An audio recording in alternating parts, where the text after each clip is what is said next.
Meus irmãos, que alegria estarmos juntos, que Deus te abençoe.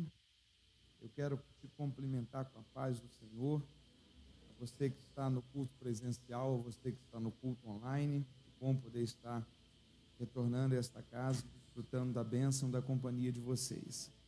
Que Deus abençoe sempre a IEC Morumbi, a família Morumbi, e vocês continuem avançando, crescendo, expandindo no cumprimento do propósito de Deus sobre a vida de todos vocês. Pastor César, pastora Carla, muito obrigado. Eu estou tendo a alegria de estar acompanhado hoje também da minha família, Mara, minha esposa, o Benjamin e o Luiz estão no Kids, poder rever o pastor Júlio, pastor Stephanie. Que Deus seja sempre glorificado através da vida de todos nós. Você está com sua Bíblia aí? Vamos lá? Assentado como você está, abre a sua Bíblia comigo, Apocalipse de número 2. Livro do Apocalipse, capítulo de número 2. Apocalipse de número 2. Enquanto você encontra aí, deixa eu te dar aqui um bom aviso. Eu tenho comigo, ao final do culto, alguns livros que vão te abençoar muito. Tem um em especial que é lançamento, foi lançado agora no final de 2022, é a primeira vez que eu estou trazendo a vocês, e os outros dois, talvez, até alguns de vocês já tenham adquirido. A primeira dessas obras é uma enciclopédia sobre a vida dos personagens bíblicos. É uma obra que, se você ainda não possui, vai te abençoar muito. Eu levei mais de 7 anos escrevendo essa enciclopédia. São quase 500 páginas. Talvez você diz, Mateus, eu tenho dificuldades às vezes de ler um livro de 100 páginas. O que eu vou fazer com um livro de quase 500 páginas? Essa daqui não é uma daquelas obras, daquela que você lê da página 1 até o final, a não ser que você queira, mas é uma obra de pesquisa. Sabe aquele momento que você está lendo um texto da Bíblia? Você está lendo ali, por exemplo, sobre Jó. Você vê que na letra J, às vezes tem 10, 15, 20 páginas explicando a vida de um único personagem da Bíblia. Contexto cultural, histórico, geográfico, interpretativo, polêmicas da Bíblia. A primeira família foi Adão, Eva, Caim e Abel. Caim mata Abel. A Bíblia diz que ele vai morar numa cidade chamada Nod. Ali se casa, tem filhos e forma toda a sua família. Muita gente se pergunta se a primeira família foi Adão, Eva, Caim e Abel. Caim se casou com quem? Quem foi a esposa de Caim? Como assim ele foi morar numa outra cidade se tudo começou no Éden? Como que a gente explica isso? Então são aquelas dúvidas que às vezes no tempo de leitura a gente tem e sente falta de uma obra que nos traga clareza, entendimento e respostas aos questionamentos que às vezes fazemos lendo um ou outro texto. Então, esse material vai te servir muito no seu tempo de estudo. Personagens masculinos e femininos, Antigo e Novo Testamento, é mais do que a vida do personagem sendo contada. São os pontos polêmicos sendo explicados, as lições sendo extraídas, útil para você estudar, talvez compartilhar uma palavra em alguma ocasião, compartilhar alguma reflexão nas suas redes sociais, uma fonte de pesquisa e consulta para isso. Então, é um material que vai te abençoar demais. A penúltima obra é o Manual Bíblico Expositivo sobre as Parábolas de Jesus. Esse é um material que eu dediquei algo em torno de quase 4 anos escrevendo ele. Para você ter uma noção da riqueza desse conteúdo, 1/3 dos ensinos de Jesus foram em parábolas, 1/3. São 42 parábolas ao todo. E a grande maioria delas está dentro de um universo cultural muito diferente do nosso. Um exemplo sempre que eu gosto de citar é a parábola das 10 virgens. Por muito tempo eu pensei e preguei que as 10 virgens em Mateus 25 representavam ali a igreja. A pergunta é, quem eram as 10 virgens dentro do contexto cultural daquela época? Elas eram acompanhantes da noiva, que tinham a missão de cuidarem da noiva, prepararem ela para o casamento e iluminarem o caminho que era da casa da noiva até a casa do noivo, que era onde o casamento judaico acontecia. Se as 10 virgens não eram a noiva, na analogia entre Cristo e a igreja, elas não se encaixam ali como a igreja. Quem então elas representam ali? Qual é a diferença do joio para o trigo? O rico e o Lázaro era uma parábola ou uma história real? Jesus nunca deu nome aos personagens das suas parábolas. Ali ele deu. O que é a blasfêmia contra o Espírito Santo, que é um ensino de Jesus em uma de suas parábolas, que é a história do mais valente? Então são mais de 300 páginas, te explicando todas as 42 parábolas que Jesus contou, dentro de um contexto cultural, interpretativo e também exegético, analisando o grego bíblico em cada uma daquelas parábolas. E o último livro, esse eu estou tendo a alegria de trazê-los a você hoje pela primeira vez, é o guia do estudante da Bíblia. Esse material aqui ele é fruto de anos pesquisando sobre os pontos mais polêmicos da Bíblia. Quando a gente fala sobre dúvidas sobre a Bíblia, todos nós temos uma ou outra. Eu tenho as minhas, tenho certeza que você também tem as suas. E esse é um material que vai te ajudar a alcançar respostas e entendimento a muitas dessas questões. As pessoas perguntam muito, por exemplo, sobre o Apocalipse. Você tem grandes debates de temas sobre escatologia bíblica. Um dos principais pontos polêmicos da escatologia bíblica é a ressurreição dos mortos. É um dos principais pontos que as pessoas se perguntam sobre ele. Eu não sei se você já parou para pensar, mas um dia todos nós iremos ressuscitar. Os salvos ressuscitarão para o arrebatamento, os ímpios para o juízo final. A questão é, se todos nós um dia iremos ressuscitar, a ressurreição se dará nessa matéria aqui ou numa matéria transformada. Se for nessa matéria aqui, como se dará, por exemplo, que as pessoas que foram cremadas? Os mortos possuem memória ou não? Reconheceremos ou não as pessoas no céu? O dilúvio, ele foi local ou foi universal? A Bíblia diz que as águas do dilúvio encobriram toda a terra. Como que o Noé fez para preservar espécies que viviam apenas em outros continentes? Tem espécies que são apenas do Oriente Médio, espécies que são apenas do Polo Norte, da floresta amazônica. Tem espécies que vivem apenas no Japão, que é uma ilha. Noé vivia no atual território do Oriente Médio. Como que ele captou todos esses animais? Você tem às vezes questões como um evangelho fala que Jesus curou um cego em Jericó, o outro fala que Jesus curou 2 cegos em Jericó. Como que a gente entende isso? As pessoas viviam mesmo quase 1000 anos no livro do Gênesis, ou lá a contagem dos anos era diferente da contagem dos anos do nosso tempo. Chegaram para Jesus e perguntaram: Senhor, qual sinal teremos sobre a sua morte e ressurreição? Ele disse: eu vou dar apenas um sinal a vocês, o sinal de Jonas. Do mesmo modo que Jonas ficou 3 dias e 3 noites no ventre do grande peixe, o Filho do Homem também ficará 3 dias e 3 noites no seio da terra. Se Cristo foi crucificado numa sexta tarde, ele ficou morto sexta noite, sábado de dia, sábado à noite, mas ele já ressuscitou nas primeiras horas do domingo de manhã. Então você tem ali 2 noites, um dia inteiro e um pedaço de um segundo dia. Você não tem ali 3 dias e 3 noites. Cristo foi crucificado numa sexta ou numa quarta-feira. Como que a gente entende isso? Então são centenas de questões que todos que desejam entender, conhecer e expandir o seu conhecimento e entendimento bíblico, esse material aqui vai te ajudar a compreender muitas dessas questões sobre interpretação e coerência das histórias da Bíblia. Os livros, qualquer um, está no valor de R$50. Se você levar 2,80, se levar os 3, 120.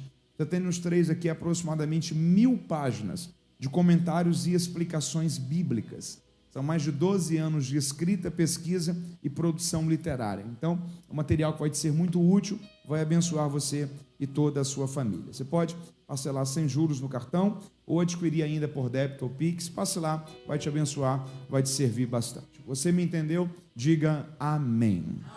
Apocalipse de número 2, essa é uma porção muito preciosa da palavra de Deus. Eu gostaria de deixar para a sua meditação nesse culto da manhã. A palavra de Deus está escrita assim a partir do verso 1. Ao anjo da igreja que está em Éfeso escreve: isto diz aquele que tem na mão direita as 7 estrelas, que anda no meio dos 7 castiçais de ouro. Eu conheço as tuas obras, o teu trabalho e a tua perseverança, e que não podes suportar os maus. E pusestes à prova os que se dizem ser apóstolos e não o são, e tu os achastes mentirosos. Tens perseverança e por causa do meu nome sofreste e não desfaleceste. Tenho, porém, contra ti que deixaste o teu primeiro amor.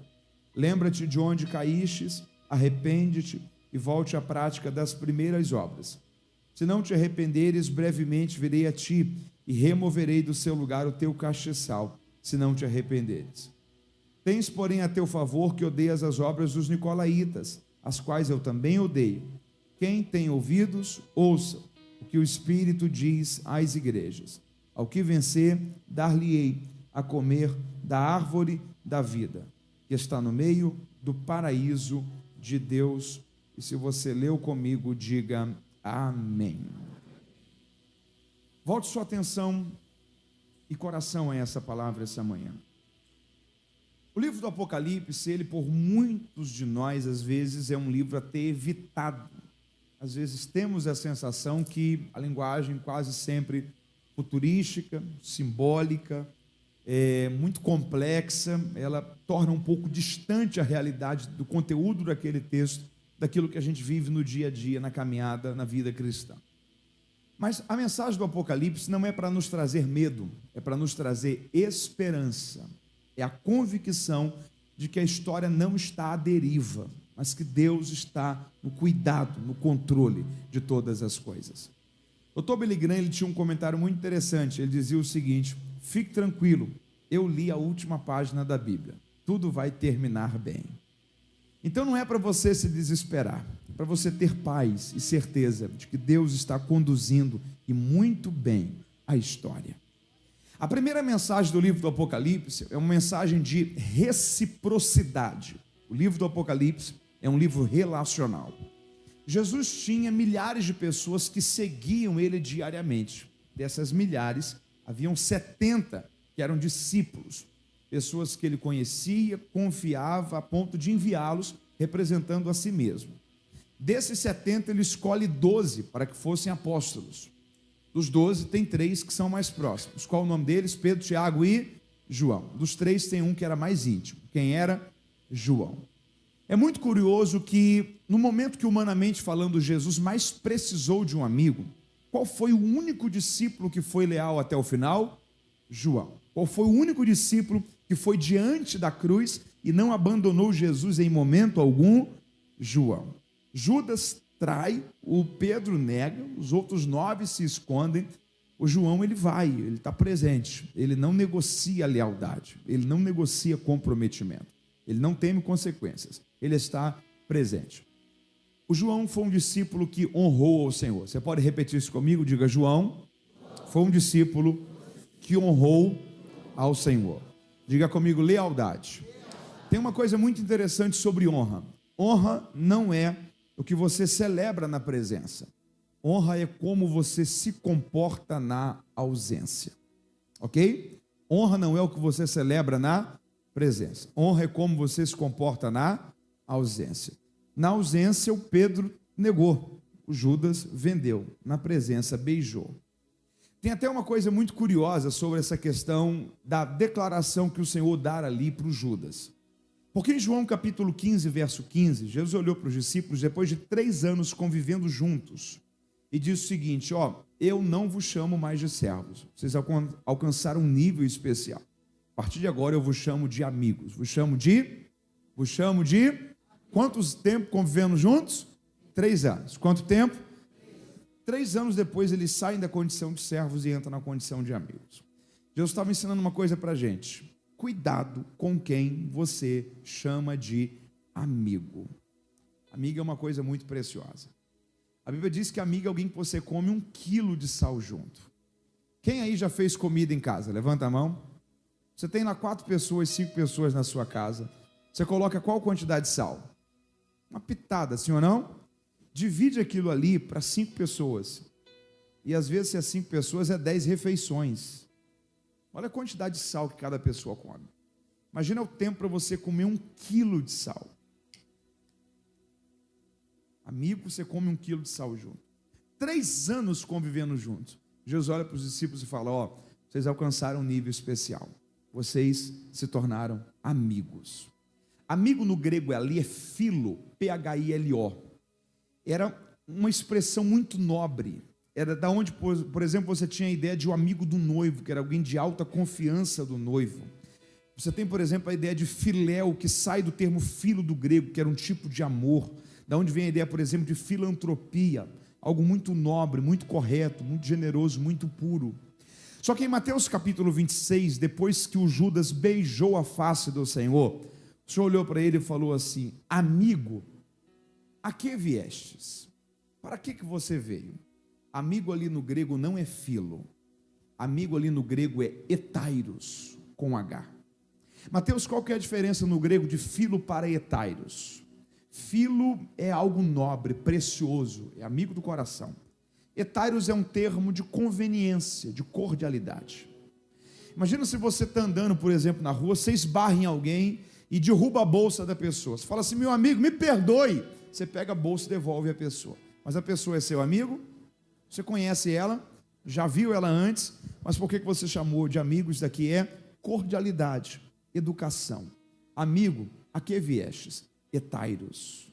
O que Jesus estava dizendo era o seguinte: Judas, a sua deslealdade fez você descer de nível no relacionamento. Jesus está ensinando uma coisa para a gente ali: trate bem a todos, mas honre os leais. Porque se o desleal desfrutar dos mesmos privilégios, para que ser leal? Se o infiel também tiver acesso à mesa, para que ser fiel? Honra não é aquilo que você celebra na presença, como você se comporta na ausência. Mas a honra também é uma recompensa. Honra é privilégio de poucos. Na hora que Jesus mais precisou de um amigo, quem é que foi até a cruz? João. 60 anos depois, esse mesmo João agora é o único discípulo que ainda está vivo. O imperador da época chama-se Domiciano e ele está iniciando uma perseguição contra os cristãos. E ele pega esse João e lança ele na ilha de Patmos para morrer. O sentimento de Domiciano era: se eu mato João, eu mato o último dos apóstolos. Esse negócio de igreja e evangelho vai acabar. Aí João diz: no dia do Senhor, estando eu lançado na ilha de Patmos para morrer. E a expressão dia do Senhor ali no grego também é uma expressão de domingo. Era como os cristãos chamavam o dia de domingo no primeiro século da era cristã. O dia do Senhor era o dia que eles se reuniam e congregavam. Era o dia que o Senhor havia ressuscitado.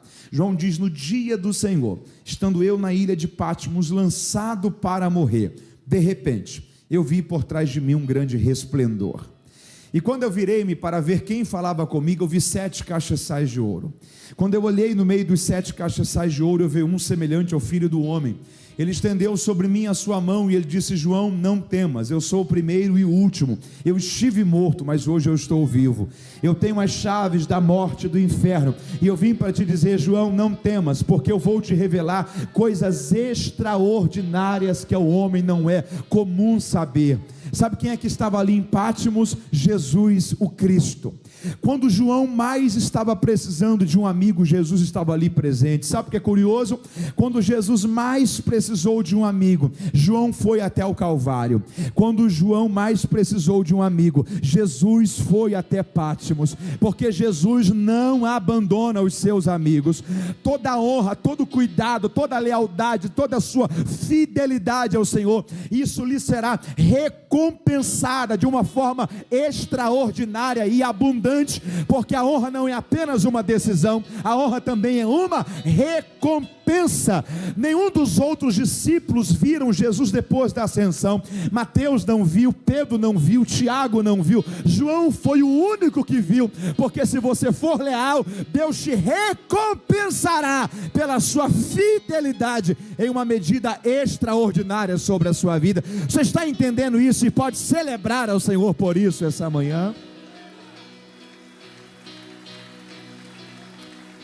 A mensagem do Apocalipse é uma mensagem relacional, é uma mensagem de reciprocidade. É Jesus indo visitar um amigo. Diga para alguém perto de você: Jesus gosta de visitar os seus amigos. João está preso, Jesus está chegando para ele, está dizendo o seguinte: João, sobe para cá. Olha que coisa paradoxal, curiosa. Domiciano joga João em Patmos, num local de banimento, era uma prisão do Império Romano, para cortar o acesso dele às pessoas. Ok? Quando todas as portas da terra estavam fechadas e ninguém conseguia ter acesso, Jesus visita. E a Bíblia diz em Apocalipse 4, abriu-se uma porta no céu. E Jesus diz: suba para cá, João. A partir do capítulo 4 você tem uma linguagem muito futurística e complexa, mas os capítulos 2 e 3 são históricos. 7 mensagens, e a primeira dessas 7 é para Éfeso. Éfeso era aquela igreja que, se a gente morasse em Éfeso, e se não tivesse a IEC Morumbi lá, você ia congregar na igreja de Éfeso. Qualquer pastor iria olhar para Éfeso e ia querer ter a alegria de pastoreá-la. Olha o histórico dessa igreja. Provavelmente foi fundada por Apolo, foi pastoreada por Paulo. Paulo pastoreou essa igreja 2 anos e meio. Timóteo foi pastor dessa igreja. João foi pastor dessa igreja. Olha a honra que era pastorear Éfeso. Uma cidade maravilhosa, uma cidade portuária. Numa época que você não tinha aviões, ônibus, caminhões, cidades que possuíam porto, isso proporcionava uma infraestrutura absurda para a cidade. Era uma cidade muito múltipla também dentro da sua cultura religiosa. Haviam várias frentes de culto religioso, a Artemis, Diana, várias frentes místicas. Mas quando Paulo começa a pregar ali, a Bíblia diz que o poder de Deus vem de uma forma tão especial sobre Éfeso, que aonde Paulo não podia ir, pegava os seus lenços e enviava, e as pessoas eram curadas. Os feiticeiros da cidade pegavam os livros de feitiçaria, queimavam em praça pública, e dizendo: nós encontramos o verdadeiro Deus, que é esse que Paulo está pregando. Pensa numa igreja que ela experimentou avivamento espiritual, poder espiritual, despertamento, crescimento. Depois de 2 anos e meio ali, Paulo segue a sua segunda viagem missionária. 10 anos depois, ele escreve a epístola aos Efésios. E ele diz o seguinte: estejam bem atentos, porque o diabo vai tentar infiltrar no meio de vocês, para destruir a unidade, a comunhão, a pureza, através de lobos devoradores, que vão tentar perverter a consciência do que é o evangelho puro no coração de vocês. Passam mais 30 anos, e Éfeso recebe mais uma carta. Agora não é Paulo, não é Timóteo, não é João, agora é o próprio Cristo. E Jesus começa dizendo: Éfeso, eu conheço as tuas obras. A listagem que Jesus dá de características dessa igreja é impressionante. Uma igreja resiliente, que trabalhava, mas não se cansava. Trabalhava, mas não se... Você já se cansou alguma vez? Eu já. Todos nós nos cansamos. Éfeso era uma igreja que trabalhava, mas não se cansava. Uma igreja que era perseguida, mas não desfalecia. Uma igreja que teologicamente era quase que impecável. Jesus disse o seguinte: vocês colocaram à prova aqueles que se dizem ser apóstolos e não são, e provaram que eles eram mentirosos. Só por que Jesus estava falando ali? Isso daqui é 60 anos depois do começo da igreja de Jerusalém. Tinha gente visitando as igrejas, dizendo: eu era um dos 12. Gente que se dizia ter sido apóstolo, um dos 12. As pessoas chegavam e diziam: você conhece os 12? E as pessoas diziam: não, eu conheço Pedro, Tiago, João. Eu acho que tinha um Mateus, tinha um Filipe também, não tinha? Ninguém lembrava o nome dos 12. E as pessoas diziam: eu era um dos 12. Era gente que queria ter conforto, privilégio, desfrutar de benefícios por meio do engano e da mentira. Passaram por Éfeso, querendo também envolver aquelas pessoas nessa falsa concepção, nessa inverdade. Só que Éfeso era uma igreja que tinha discernimento espiritual, e Jesus está elogiando a postura deles, e está dizendo: vocês provaram que eles eram mentirosos, vocês merecem ser lembrados e parabenizados, felicitados por isso. As características que Jesus está apresentando de Éfeso são características que todos nós iríamos parar e dizer: essa é uma igreja perfeita. Só que Jesus está olhando para eles e está dizendo: só tem um problema. Vocês, apesar de serem tudo isso, deixaram o primeiro amor. Espera aí, Éfeso? Se quem tivesse deixado o primeiro amor fosse Laodiceia, a gente entendia. Espiritualmente estava miserável, pobre, cega e nu. Se fosse Sardes, Sardes tinha nome de que vivia, mas estava morta, a gente entenderia. Agora Éfeso, fazendo tudo isso, sendo tudo isso, mas não amava mais Jesus como no começo. Sabe o que Jesus está dizendo e alertando a gente aqui? O que ele está falando para a gente é: cuidado, para vocês não se acostumarem só a ser bons crentes, mas não me amarem mais. A gente se acostuma com isso daqui. A gente se acostuma com os dias de culto. A gente se acostuma com a generosidade da contribuição. A gente se acostuma a estar no primeiro domingo na ceia. A gente se acostuma a saber que tem um culto no meio de semana e tem 2 cultos no domingo. A gente se acostuma a saber a vida que a gente tem que viver, que a gente não pode mentir, que a gente tem que viver uma vida correta, que a gente tem que viver uma vida dando bom testemunho. O que Jesus estava dizendo era: cuidado, para você não limitar a sua vida cristã a isso. E você não perceber que a vida cristã é mais do que um código comportamental. A vida cristã é relacionamento com aquele que te gerou. Cuidado para vocês não se tornarem só bons crentes, bons cidadãos, mas não amarem mais a Jesus, não desejarem mais a Ele do que tudo. O Senhor está dizendo: Éfeso, vocês são impecáveis, o problema é só um: vocês se acostumaram com o reino, mas perderam o rei.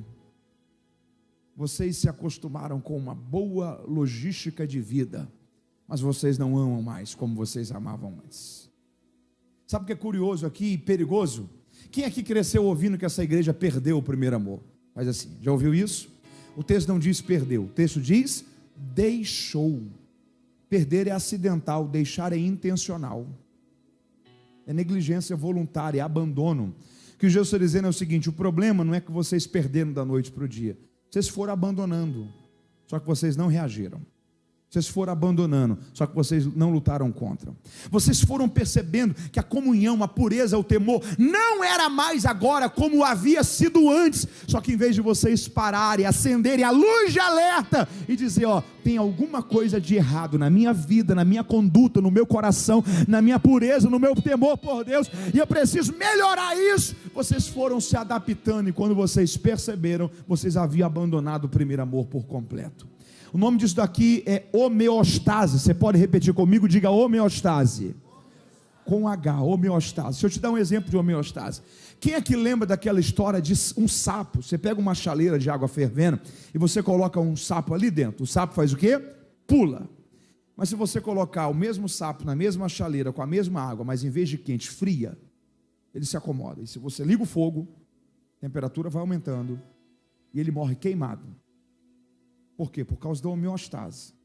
A homeostase é a mudança quase que imperceptível de temperatura que vai mudando. Isso daqui é homeostase. Abandonaram o primeiro amor. O que Laodiceia está vivendo era homeostase. Jesus disse, o problema de vocês é que vocês não são frios nem quentes, vocês são mornos. São? Quem aqui já fez água morna para dar de mamar a bebê? Faz assim. O que é o morno? O morno não é o frio ficando quente. O morno é o quente ficando frio, é perca de temperatura, é homeostase, é abandono. O morno é alguém que já foi fervoroso, mas está esfriando. Sabe qual é o problema? Se você dormisse crente e acordasse querendo desviar, você pulava. O problema é quando vai desviando aos poucos. É quando vai banalizando aquilo que é certo e errado aos poucos. É quando vai relativizando aquilo que é santidade e pecado contra Deus aos poucos. É quando o temor que tem hoje não é mais o temor que tinha 5, 10, 15, 20 anos atrás. É homeostase. Não é que a gente perde, a gente vai deixando, a gente vai abandonando. Deixa eu falar uma coisa para você. Deus quer nos ajudar a fazer desse ano de 2023 o ano que a gente vai voltar, que a gente vai viver mais, se entregar mais, se envolver mais, buscar mais a Deus, amar mais ao Senhor, dedicar a nossa vida mais ao chamado de Deus acerca da nossa história. Deus vai nos ajudar. Nós não vamos esfriar, nós não vamos ficar mornos, nós não vamos abandonar o primeiro amor, mas nós vamos viver cheios de Deus, fervorosos com o Senhor, e Deus nos ajudará a não perder a chama dele dentro da gente. Você está entendendo isso? Vocês abandonaram Éfeso. Senhor, tem como voltar? Tem, só que tem um caminho. Passa por 3 etapas. Primeiro lugar, lembra-te de onde caíste. Você pode repetir isso comigo? Diga, lembra-te de onde. O texto não diz lembra-te onde, o texto diz lembra-te de onde. A presença do de ali muda tudo. Lembrar onde caiu e olhar para trás. Lembrar de onde caiu e olhar para cima. Jesus não está falando aqui sobre um lugar, ele está falando sobre uma dimensão. O que ele está dizendo é, Éfeso, lembre-se onde vocês já estiveram. A comunhão que vocês já desfrutaram, a pureza que vocês já experimentaram, o amor que vocês já vivenciaram. Lembra-te de onde? Lembra-te. Quem aqui é crente há 30 anos? Faz assim, 30, 40 anos. Bastante gente. Sabe qual é o problema? Há 30 anos atrás, o nível de moralidade do mundo era 3, da igreja era 1. Aí depois o nível de moralidade do mundo foi para 5, da gente foi para 2. Depois o nível de moralidade do mundo foi para 7, da gente foi para 3. Hoje o nível de moralidade do mundo está em 10, da gente está indo para 4, 5. E a gente continua olhando e dizendo, mas olha como que está o mundo e olha como que nós estamos. A questão não é como que está o mundo e como que nós estamos. A questão é como que nós já estivemos e como que nós estamos agora. Porque a igreja é sal, e o sal ele não pode perder a pureza. O sal é justamente para tardar apodrecimento. Só que o sal só consegue salgar se estiver em contato, se estiver em, você tem aqui 3 quilos de carne e aqui um pote de sal do lado. A carne vai deixar de apodrecer por causa disso? Mas se estiver em contato, aí conserva. Se a gente só estiver próximo, mas se a gente não estiver em contato com a sociedade, a gente vai ser uma igreja sal em um mundo que está podre. A luz, ela proporciona evasão. Ela não negocia com as trevas, ela chega e as trevas desaparecem. Deus vai nos ajudar a ser sal, onde a gente mora, onde a gente trabalha, onde a gente estuda. Deus vai nos ajudar a ser essa voz de comando, ser essa voz de... Tem dois conceitos que são muito interessantes, termômetro e termostato. Vamos lá? Termômetro e... Termômetro, por exemplo, você está com 38 graus de febre, o termômetro está em 33 graus, você coloca ele em contato com o seu corpo, ele vai para qual temperatura? 38. Termostato é diferente. Você chega, por exemplo, no seu quarto, a temperatura do quarto está em 30 graus, você coloca lá no ar-condicionado 22, o quarto vem para qual temperatura? 22. Por quê? Porque aparelhos como ar-condicionados, refrigeradores, freezers, funcionam por meio do termostato. Ele não é influenciado, ele influencia. Ele é a voz do comando, ele dita a regra. A igreja é sal, a igreja é luz, a igreja é corpo de Cristo. A igreja, ela dita a regra, a igreja, ela constrói a cultura. A igreja influencia o mundo que está em volta. Deus vai nos dar a bênção de viver a bênção e a utilidade de sermos uma igreja onde nós estamos plantados e inseridos. Você está entendendo isso? Essa igreja que influencia, que dita a cultura. Jesus está dizendo o seguinte: Éfeso, lembre-se desse momento que vocês revolucionaram essa cidade. Segundo lugar, arrependam-se. Você pode repetir comigo? Diga: arrependam-se. Primeiro caminho para eles voltarem ao primeiro amor era se lembrar de onde haviam caído. Segundo lugar, arrependimento. Você sabe muito bem que o termo aqui no original bíblico é metanoia, que é a ideia de mudança de mente, pensar diferente, ser diferente. Sabe qual é o grande problema? Tem duas coisas que se parecem muito, mas não são a mesma coisa: arrependimento e remorso. Alguém que erra e sente remorso também sabe que errou, também sente tristeza pelo erro, só que o arrependimento produz uma coisa diferente. O arrependimento produz mudança, ruptura com a condição de vida antiga. Olha para as pessoas na Bíblia que viveram arrependimento, totalmente diferente. Você tem, por exemplo, pessoas que viveram na Bíblia arrependimento, Davi e Pedro. Gente que viveu remorso, Esaú. A Bíblia diz que Esaú chorou a perca da primogenitura. Chorou da primogenitura. Ou seja, ele chorou porque perdeu. Ele não chorou porque errou. Ele não chorou porque desprezou. Ele chorou pelo prejuízo. É um problema quando você lida com gente que chora não porque errou, mas pelo que perdeu porque errou. Então, se não tivesse perdido nada, não teria nenhum problema. O remorso, ele é muito perigoso, o arrependimento é diferente. Olhe para Davi.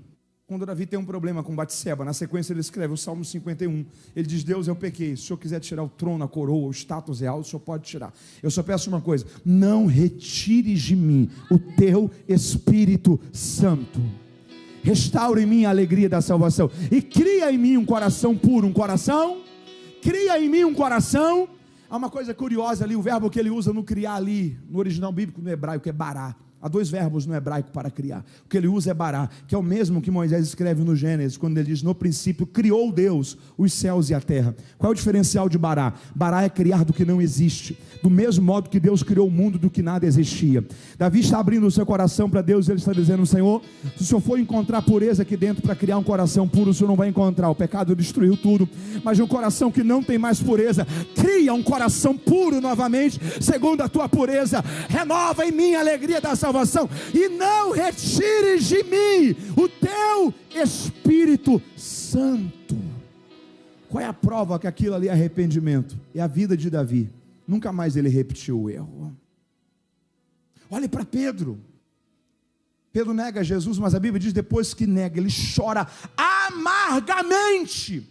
Qual é a prova que aquelas lágrimas não são de remorso, mas são de arrependimento? É a vida de Pedro. A tradição diz que no final da vida de Pedro, ele está diante da força do império, e o império diz: Pedro, ou você nega Jesus, ou nós iremos matar você. Ele diz: pode matar, porque negá-lo eu não vou. Ele não negou uma segunda vez. Ele morreu, segundo a tradição, crucificado de cabeça para baixo, porque ele disse: eu não sou digno de morrer na mesma posição que um dia o meu Cristo morreu por mim, mas negá-lo eu não vou, porque quem se arrepende muda de vida.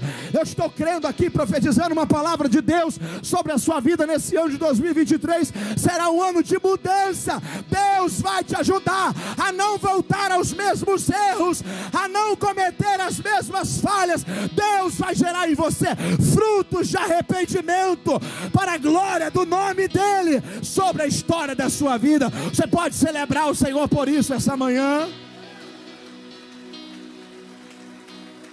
Primeiro lugar, Éfeso, se vocês querem voltar ao primeiro amor, lembra-te de onde caístes.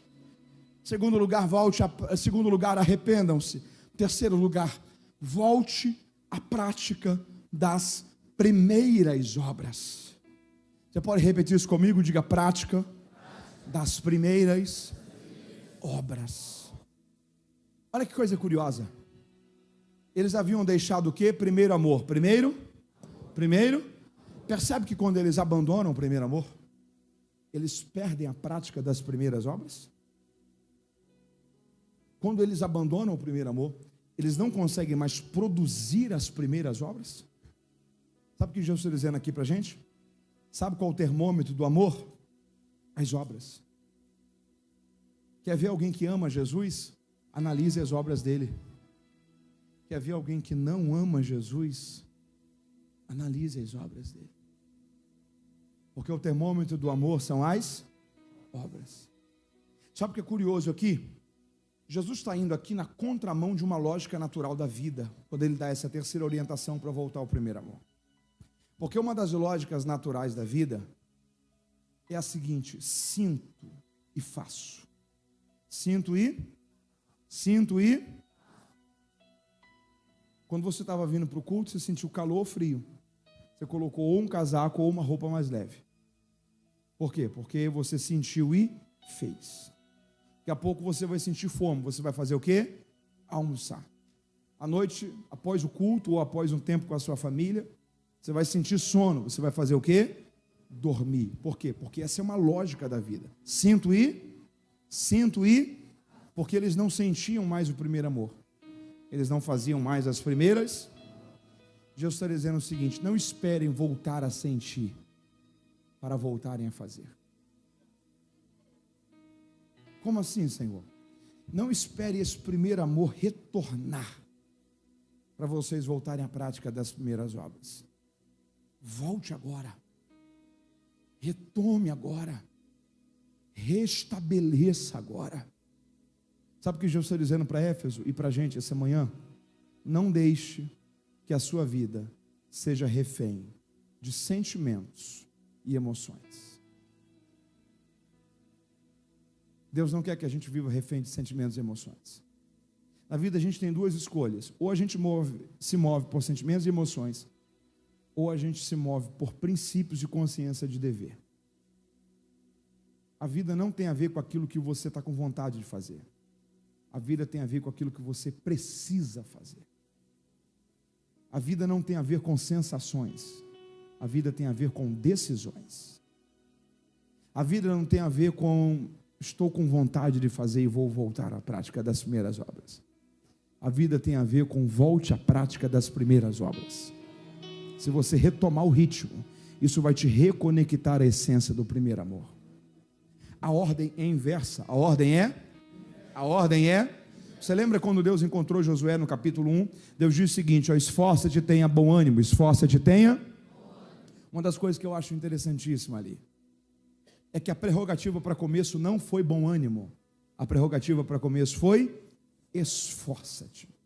Prerrogativa para começo não é bom ânimo. Prerrogativa para começo é esforço. Qual que é a lógica? O esforço vai te levar a viver resultados que você não estava vivendo. A presença desses resultados vão potencializar em você bom ânimo, para que esse bom ânimo te influencie e inspire, para que você se esforce ainda mais, para que você possa produzir ainda melhor. Sabe qual que é o problema? É quando a gente coloca a vida na retaguarda, e a gente diz, queria tanto ter ido, mas estava tão desanimado. Queria tanto ter feito, mas me faltou empolgação. Como que eu queria ter participado dos 12 dias, mas me faltou ânimo. A gente precisa entender que a vida não tem a ver com ânimo, a vida tem a ver com esforço. A vida não tem a ver com sentir e fazer, a vida tem a ver com fazer, porque precisa ser feito. E se a gente tiver graça de Deus para fazer, Deus vai nos ajudar com o combustível necessário para continuar a fazer. Deus quer nos ajudar a ter um entendimento de que independente do momento, independente dos sentimentos, independente das emoções, independente das circunstâncias, a gente faça aquilo que precisa ser feito. Maria, irmã de Lázaro, é um exemplo disso, porque Marta e Maria se encontraram 3 vezes com Jesus. Quantas vezes? 3. Lucas 10, João 11 e João 12.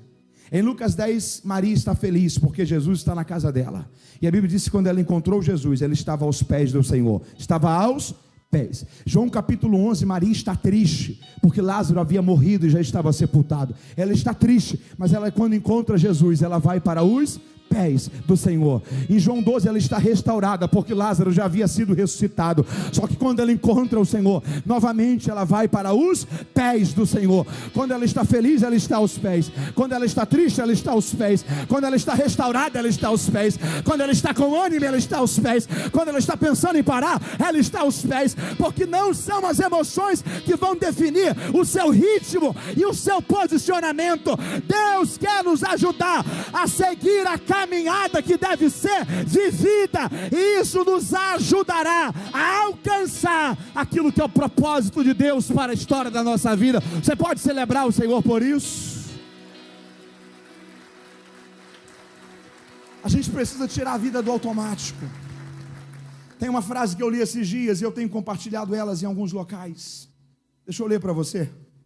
Repita comigo: eu preciso tirar a vida do automático. Diga comigo: eu preciso entender que não tem a ver com aquilo que eu quero, tem a ver com aquilo que eu devo. Olha isso daqui, guarde isso. Você nunca sabe sobre o que você é capaz de fazer, até que você se lance nisso por inteiro. Você nunca sabe sobre o que você é capaz de fazer, até que você se lance nisso por... Agora, olha isso daqui. Eu não sei se você já parou para pensar nisso, mas há uma pessoa idosa dentro de você.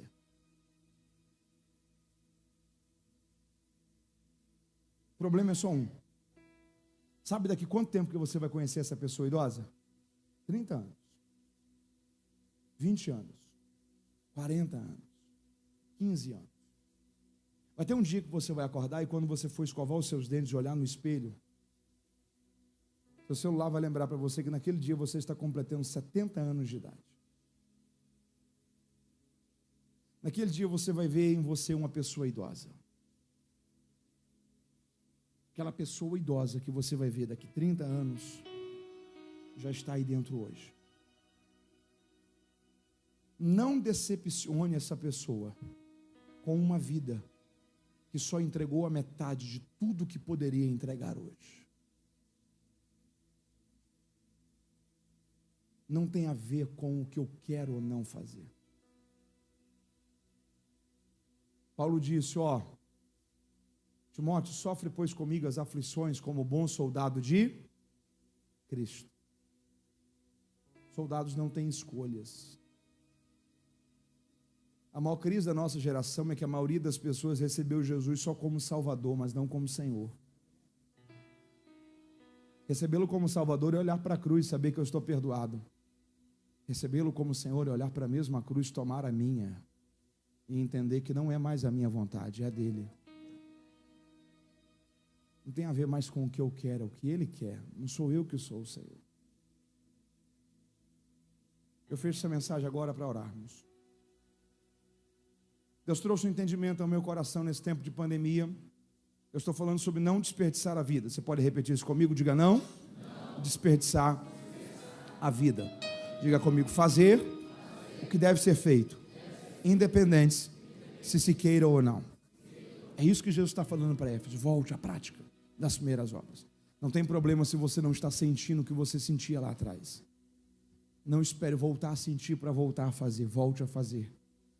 A volta à prática te reconectará à volta ao sentimento. Isaías capítulo 40, versículo 29, Isaías fala uma coisa: os que esperam no Senhor renovarão as suas. Ponto. Ele continua. Primeiro, voarão com asas como de águias, correrão e não se cansarão, caminharão e não se fadigarão. Vamos de novo. Os que esperam no Senhor renovarão as suas forças. Voarão com asas como de águia, correrão e não se cansarão, caminharão e não se fadigarão. Qual que é a lógica que a gente pensa sobre a vida? É a lógica do impulso, sim ou não? Você liga o seu carro, você sai do quilômetro 0 e vai ao quilômetro 100. A lógica que a gente projeta para a vida é a lógica do impulso. Dentro de uma linguagem de aviação, é a lógica da decolagem. Isaías está dizendo, epa, cuidado. A velocidade da vida não é a velocidade da decolagem. A velocidade da vida é a velocidade do pouso. Não é caminharão, correrão e voarão. É voarão, correrão, caminharão. Se você me pedisse uma cronologia para isso, eu vou compartilhar com você uma cronologia que eu trouxe para a minha vida. Dos 20 aos 40 é a fase de você voar. Dá o melhor que você tem. Se especializar o máximo que você puder. Planejar e construir o futuro da forma mais detalhada e organizada que você conseguir. É a fase do voo, é turbo máximo. Para você se dar ao luxo de dos 40 aos 60 correr. Se você cumprir bem esse plano, você consegue ter a tranquilidade de dos 60 para frente caminhar e não se desgastar tanto, não se matar tanto, porque você voou na hora de voar, você correu na hora de correr. Sabe qual é o problema? Quando a gente encontra gente que na hora de estar correndo ou caminhando, está tendo que tentar recuperar o tempo perdido e tentando voar. E aí não se tem mais a mesma saúde, a mesma paciência. Irmão, depois de um tempo você não entra mais em qualquer adrenalina, não. Discussão, você prefere ter paz do que ter razão. Você avisa uma vez, não quer? Ok.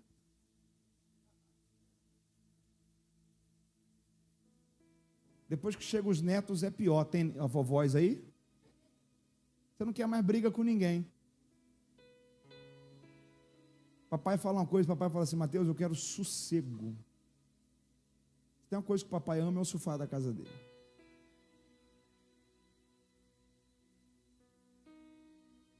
Se a gente perder a fase do voo, a gente vai chegar numa hora que a gente vai estar querendo desacelerar, tendo que correr contra o tempo, porque desperdiçamos a vida, porque deixamos a vida refém de emoções e sentimentos, porque colocamos a melhor fatia da vida em pratos que não mereciam, porque perdemos tempo demais com coisas que não agregaram nada, porque ativamos o modo automático da vida e dizemos, não estou com vontade, estou sem ânimo, sendo que Deus estava olhando e dizendo, esforça-te. Como que eu queria voltar ao que eu sentia no começo da minha fé, sendo que Deus está dizendo que você tem que voltar não é a sentir, o que você tem que voltar é a fazer. Mateus, então quer dizer que passou de 60, 80 para desanimar? Não. Você já viu o que a Bíblia fala sobre os velhos? A Bíblia diz, os vossos velhos terão sonhos, terão? Sonho algo para ontem ou para amanhã? Para amanhã, os vossos velhos darão frutos. Quando tiver vida aí, tem plano de Deus para você. Esses dias eu li uma frase que eu achei ela maravilhosa, depois dos 40 anos a gente vira um Fusca. O que manda não é mais o ano de fabricação, é o estado de conservação. Só que a vida desacelera. E a gente precisa retomar o ritmo o quanto antes possível. Esse ano está começando, a gente está no final da primeira quinzena ainda dele. Tem muita coisa boa para acontecer esse ano. A gente precisa de parar de achar que é um presidente que vai ganhar ou vai perder, que vai mudar a vida da gente. Que é um senador, ou um deputado, ou um vereador, alguém que diz que ia ajudar a gente, que vai interferir se as coisas vão melhorar ou vão piorar. Ainda que surja um cenário de oposição contra a igreja nesse país, eu penso que não vai surgir, mas ainda que surja, sabe quem é o maior exemplo para a gente? Jesus. Jesus cresceu num período tenso político na Palestina. Saduceu brigando com fariseu, escriba, zelote, gente querendo derrubar Roma, um problema. E Jesus cumpriu o ministério dele num cenário tenso político. Jesus é o maior exemplo para a gente, que não é o cenário do lado de fora, que interfere a qualidade que a gente vai viver do lado de dentro.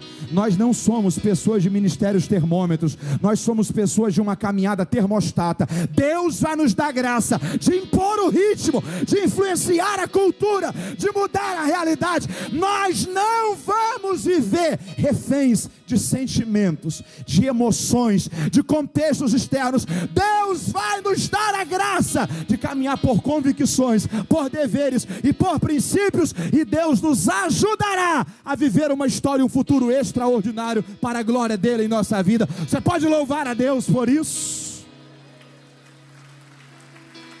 Fica em pé comigo se você pode, em nome de Jesus. Éfeso, se vocês querem voltar ao primeiro amor, vocês precisam se lembrar de onde caíram. Vocês precisam se arrepender.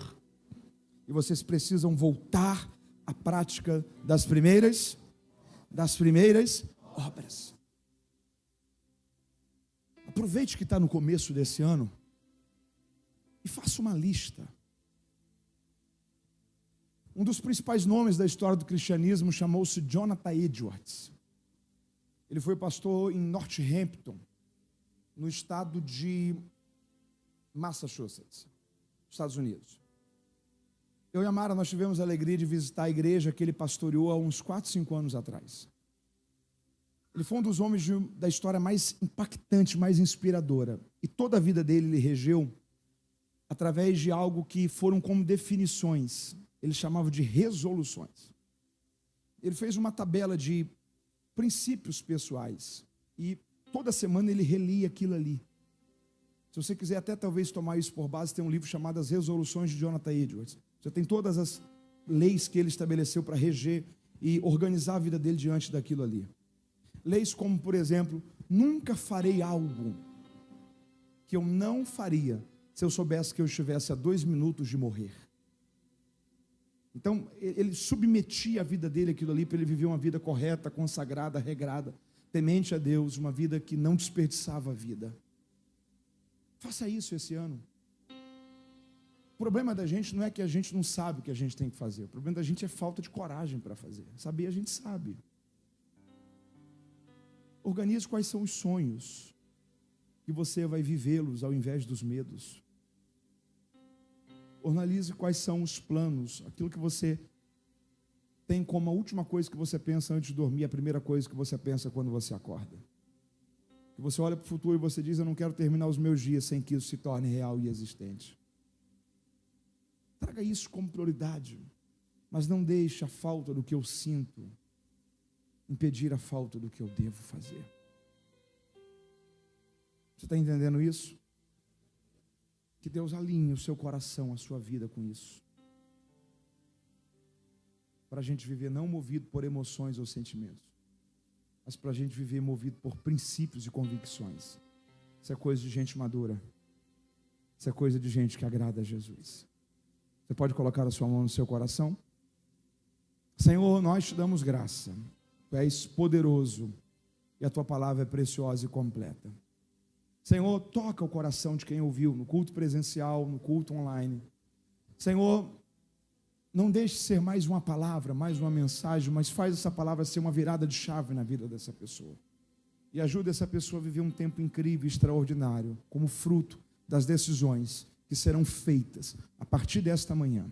Eu oro assim e peço por isso, que o Senhor traga entendimento, despertamento. Abra os nossos olhos, expande a nossa capacidade de compreensão, para que a gente não desperdice a vida, mas para que a gente saiba viver os ciclos, para que a gente saiba, conforme os Salmos falam no Salmo 90, saber contar os nossos dias, para que alcancemos corações sábios. Nós oramos assim, em nome de Jesus. Amém. Quem está distante dos caminhos do Senhor aqui nessa manhã? Meu tempo já concluiu, em 1 minuto eu volto a palavra ao pastor César. Mas eu gostaria de conhecer você que está distante dos caminhos do Senhor, que precisa entregar sua vida a Jesus, receber Jesus como Senhor e Salvador de sua vida. Eu quero orar por você, é uma manhã para você reconciliar. Você quer fazer essa decisão hoje de recomeçar? Sai do seu lugar se você pode, vem aqui perto do altar, eu quero orar com você. Você que está distante dos caminhos do Senhor, você que precisa recomeçar a sua caminhada com Deus, você que precisa retornar. A palavra dessa manhã passa por 3 verbos. Quantos verbos? Lembrar, arrepender e voltar. Vamos lá, diga lembrar, arrepender e voltar. Há um convite de Deus. Lembrar, arrepender e voltar. É uma manhã para você voltar, para você recomeçar. Eu estou à espera de mais pessoas. Você que está fazendo hoje a decisão, coloca a mão no coração para me identificar você. Glória a Deus. Eu quero saber aonde está a 7ª pessoa para Jesus dessa manhã. Se puder, talvez só sinalizar um pouquinho, a luz do meio aqui do auditório. Pastor César, pode aproximar. Cadê a 7ª vida para Jesus dessa manhã? Cadê você que está distante? Vem, essa manhã é sua. Chegou a 7ª, 8ª, a 9ª, 10ª, 11ª pessoa. Eu estou esperando a 12ª pessoa para Jesus. Chegou a 12ª pessoa. Aonde está a 13ª pessoa para Cristo? Dessa manhã. Aonde está a 13ª pessoa para Cristo? Desta manhã. É momento de orarmos juntos. Eu quero saber onde está você. Toda igreja, me ajude agora, se você pode. Olhe para essa pessoa que está do seu lado, dê um sorriso para ele ou para ela, coloque a mão no ombro dele ou dela. Pergunte se ele ou ela já fez uma decisão por Jesus. Pergunte se ele ou ela já entregou a vida a Jesus. Faça um convite a ele aí, pergunte para ele, interaja com ele, interage com ela. Se ele ou ela ainda não fez essa decisão, pergunte se ele não quer fazer. Se ofereça a vir com ele, traz ela. Talvez traz a bolsa, o celular, a Bíblia, mas vem. Nós queremos orar juntos agora. Onde está a 13ª vida para Cristo desta manhã? Cadê você? Eu estou esperando mais uma pessoa, mais um pai, mais uma mãe, mais um filho, uma filha. Alguém que decidiu recomeçar. Alguém que entendeu nessa manhã que há esperança. Alguém que entendeu que Deus tem uma nova história para você. E você não quer perder a história que Deus tem preparado para a sua vida. Não desperdice a vida. Aonde tem mais uma vida? Está chegando mais uma pessoa. Cadê a 14ª pessoa para Jesus dessa manhã? Tem mais alguém? Aonde está a 14ª pessoa? Aonde está a 14ª pessoa? Pergunto pela última vez. Aonde está a 14ª decisão dessa manhã? Está chegando a 14ª pessoa? Me ajude a enxergar se está vindo mais alguém. Me ajude a perceber se está vindo mais alguém. Se você ainda está aí, nós aguardamos você vir. Enquanto você vem, eu gostaria de pedir que todos vocês estendessem as mãos para cá. O pastor de vocês vai abençoar e reconectar essas vidas com a igreja.